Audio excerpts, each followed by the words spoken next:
रोको मत, हमें टोको मत, हमें आगे बढ़ते जाना है।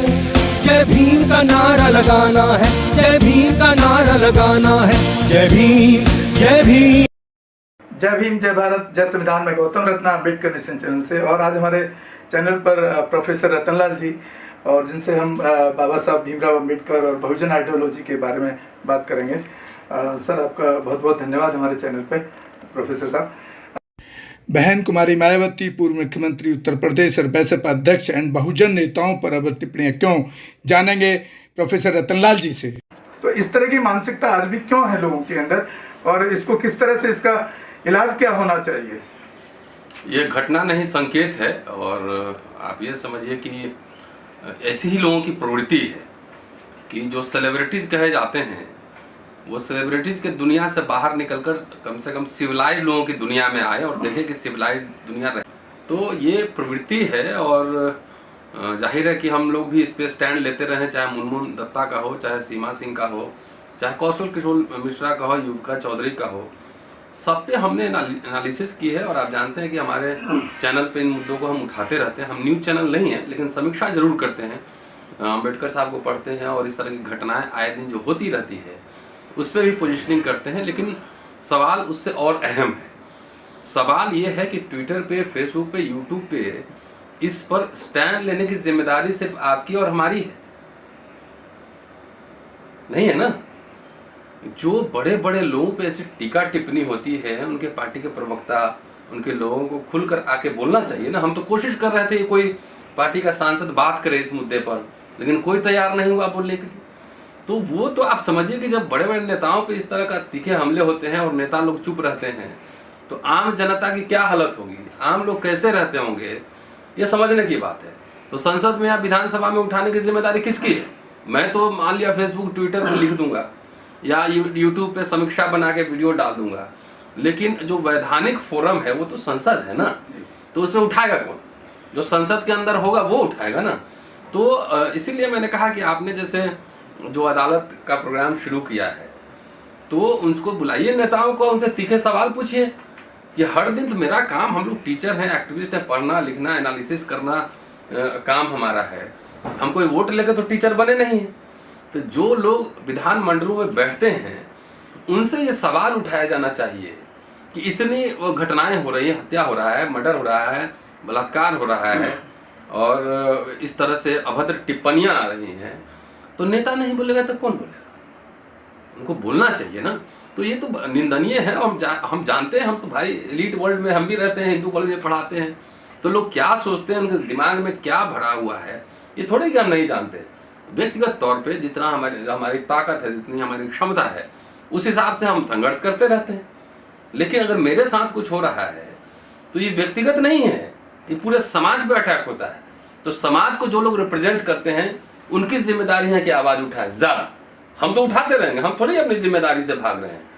लेकिन वोट लीजिएगा आप, तो निजीकरण पर कौन बोलेगा, दलित उत्पीड़न पर कौन बोलेगा, कौन बोलेगा? हाँ, एकदम। इसलिए पॉलिटिकल पार्टीज को इस पे स्टैंड क्लियर करना चाहिए अपना। सिर्फ वोट लेने के लिए या सीएम पीएम बनने के लिए आप थोड़ी है बोलेगा कौन? तो फिर सर, इसमें तो वो फेलियर नजर नहीं आता है आपको, जो साहब काशीराम बाबा साहब का वो था, एक स्लोगन कह लीजिए, उनका एक सिद्धांत था, पॉलिटिकल की इज द मास्टर की। तो पॉलिटिकल की हाथ में, आप पॉलिटिकल की कहीं ना कहीं तो आ ही रही है ना। रिजर्व से जो बाबा साहब ने पॉलिटिकल रिजर्वेशन दिया, उसमें सांसद बनकर तो जा ही रहे हैं लोग, विधायक बन के भी जा रहे हैं, और फिर भी अगर सवाल नहीं उठाते तो फिर वो कहाँ सक्सेस होता दिखता है? नहीं, वो सवाल आपने दो नाम लिए, काशीराम जी का लिया, बाबा साहब का लिया। दोनों व्यक्ति चुनाव लड़ने से पहले आंदोलन करते थे कि चुनाव जीतने के बाद आंदोलन करते थे? पहले ये हमको बताइए। पहले आंदोलन करते थे ना, धरना प्रदर्शन, साइकिल यात्रा तमाम करते थे। तो अब नेता लोग कह कहावत है ना हिंदी में, ना राधा के 9 मन तेल हुई है, ना राधा नची है। तो न आप राजनीतिक सत्ता जब तक नहीं मिलेगी तब तक आप आंदोलन नहीं करेंगे, आवाज नहीं उठाएंगे, अन्याय के खिलाफ बोलेंगे नहीं। समझ रहे हैं बात? तो अब क्या कहिएगा, जैसा जनता होता है नेता वैसा ढूंढ लेता है। बाबा साहब तो हर समय भक्ति के खिलाफ बोले थे जी। अब हमारे लोग भी तो भक्त है ना, उन्हीं की भक्ति भी कर रहे हैं, पूजा कर रहे हैं। तो एक कोई आलोचनात्मक कोई सवाल उठा दीजिए तो भक्त लोग, हम ही लोग गाली उली देना शुरू कर देता है। तो जाओ ना फिर, तो जाके रिजर्वेशन ले लो, सब कर लो। सवाल है, हम तो पहले हमारा जो नेता है उससे सवाल पूछने का मतलब नहीं कि हम उसके विरोधी हैं। सवाल पूछने का मतलब है कि हम उससे आगाह कर रहे हैं, समझ रहे हैं। तो इन बातों को अगर ध्यान में नहीं रखेंगे, समाज सवाल नहीं पूछेगा। बार बार बाबा साहब तो अम्बेडकर नामा चला रहे हैं ना, यूट्यूब चैनल देख रहे हैं, पढ़ के बता रहे हैं ये कब वो ये क्या बोले थे, हीरो वर्शिप के खिलाफ बोले थे, भक्ति के खिलाफ बोले थे, और जो खिलाफ बोले थे उनके नाम पे राजनीति करने वाले लोग सब वही उल्टा काम कर रहे हैं। ये है त्रासदी। तो आप सुन रहे थे साथियों प्रोफेसर रतनलाल जी को, और अब दूसरे किसी मुद्दे पर बात करेंगे दूसरे एपिसोड में।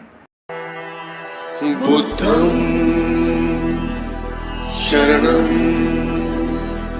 गच्छामि। अंबेडकर मिशन चैनल आर्थिक समस्या से गुजर रहा है। अगर आप बहुजन समाज में बाबा साहेब अंबेडकर और तथागत बुद्ध की विचारधारा को अधिक से अधिक लोगों तक पहुंचाना चाहते हैं तो हमें आर्थिक सहयोग प्रदान करें, ताकि हम अपने चैनल के माध्यम से देश विदेश में समता, बंधुता, एकता और संवैधानिक अधिकारों को ज्यादा से ज्यादा लोगों तक पहुंचा सकें। आप अपनी सहायता राशि नीचे लिखे खाते में जमा करा सकते हैं।